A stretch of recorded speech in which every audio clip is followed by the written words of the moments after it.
Hi there, Roger Burnley here with another video for you. Again, another question that I get a lot on this one is how to sing in tune. Let's talk about that from the psychological standpoint, first of all. You can sing in tune. I need you to kind of get that one first. The reason that you have not been able to sing in tune is that, one, you have been not physically producing sound in the way that allows you to control where your pitch is going. And if you've been doing that for a long time, if you just basically started out with not much singing ability at all, then yes, it will take you time to learn that, to develop that, because what is happening is that you're also developing your ear. You're developing the way that you hear yourself, the way that you hear yourself singing. Now, a couple of different things. If you have been a singer and you know that basically you sing on key, you sing in tune most of the time, but there are occasional times where you kind of go off pitch, that should tell you right away that it is a physical thing. It's not that you can't hear pitch, all right? So what we then need to do is correct what it is that you're doing physically that is causing you to go off pitch. A lot of times it can be the way that you're singing a word, the way that you're singing a vowel sound. It can be that you're pushing or you're tightening too much. It could be a lot of different things, and we'd have to break apart your voice to be able to see exactly what that is, but there's some very general things that happen that cause that. Now, if you are a beginning singer and you've been told all your life you're tone deaf, don't believe it. It's not true, and I know that from experience. I took a client many years ago who could not hear a single pitch, but he was determined that he wanted to sing.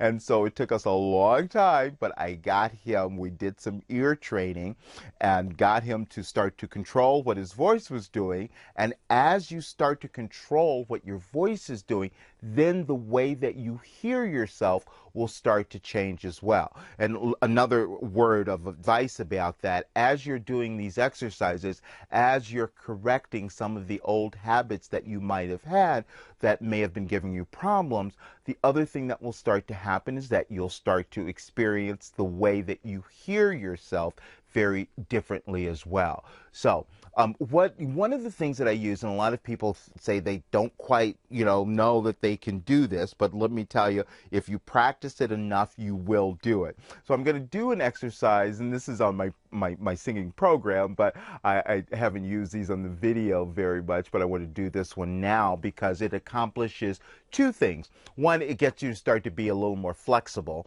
in terms of not, forcing your sound, so to speak, but also helps you to start to develop your hearing. Now, what I'm going to have you do is to think, as you're doing this, again, I use this a lot, is that you're going to try to hear yourself in your forehead, right up here. It's not in your nose, it's not down here, it's right up here. That's all I want you to think about. It may take you a while before you get that experience, but I guarantee you that after a while, when certain things are out of the way, you will start to do that. So don't get frustrated at first if you don't really get that. But let me show you this one exercise. It's a fun one because, again, it's going to have you create a lot of flexibility. So just listen to it a little bit first, and I'm going to do a little bit of it.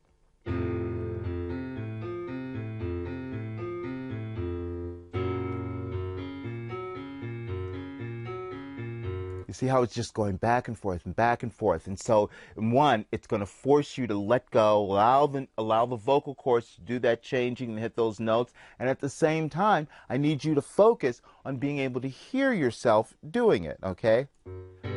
Ah, ah,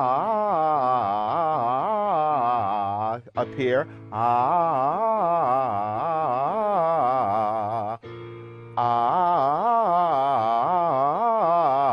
And even I haven't done this one in a while. So one thing that you've got to always do is also make sure that you're getting all the notes, even the ones coming down. So you'll start to hear more of that, because I heard one that kind of, oh, that wasn't quite there. I don't know if you heard it, but I did. And you'll start to become that sensitive to hearing your voice. So a little bit more of it. Ah, right there. Ah, ah, ah. And the thing that I want you to get as you're doing this is to that thinking that you're not shoving this around, you're not forcing this around, you're just allowing the vocal cords to change back and forth to keep changing those notes. So no matter where you are, please believe me that eventually you will start to have this perfect pitch where you will sing in tune all the time. It will develop. It just takes practice and patience and persistence. That's it. Okay, so now if you also want more information about my singing program, Singing Made Simple, there is a link at the bottom of this video, and you can definitely check that out as well. And until next time, thank you so much for watching this video.